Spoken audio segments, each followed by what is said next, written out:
Let me say something that might challenge you. Most of what we call imposter syndrome is not imposter syndrome. It is inexperience, it's underexposure, and it's also a repetition gap. And when you mislabel growth as a psychological flaw, you stay small in rooms that you're actually ready for. You start apologizing for your idea.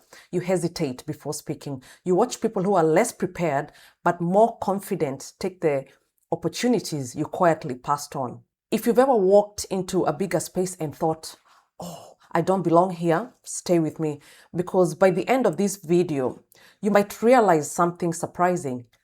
You don't have imposter syndrome. You're just early in the process of becoming the person that the room requires. If this is the first time we're meeting, my name is Mombi Hinga.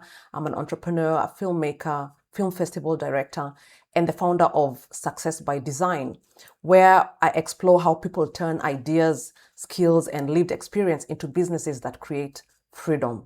Someone recently told me that she declined a panel invitation, and this is her.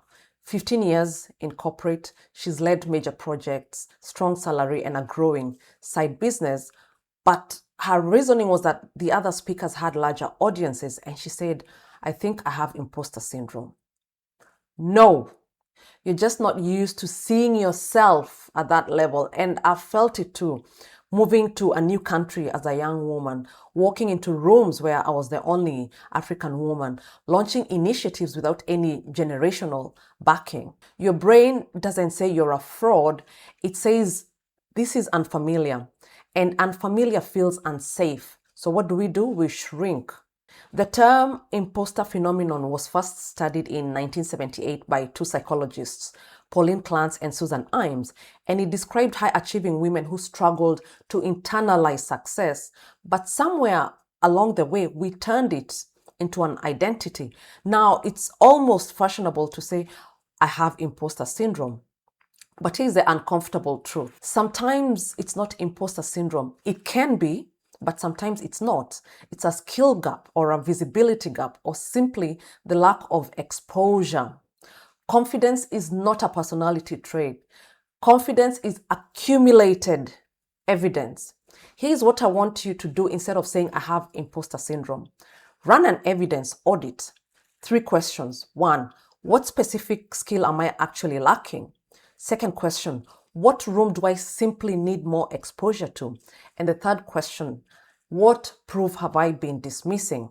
Write down the revenue you've generated, write the problems you've solved, write the rooms you've already earned, because most women discount their own receipts and they call it insecurity. No, you haven't recalibrated your self-image. Exposure builds identity, and identity builds confidence. Let me go deeper. Sometimes imposter syndrome is protection.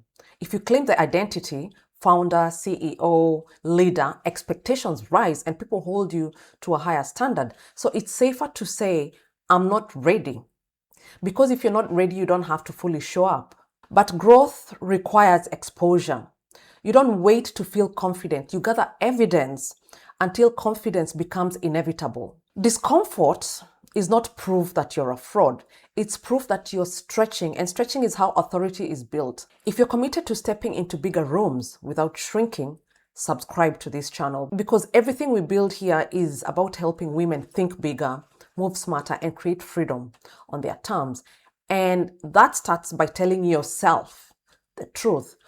Most people live life by default, and a few choose to design their lives. If you're in the second group, you're already in the right place. I'm Mombi Hinga, and I'll see you next time.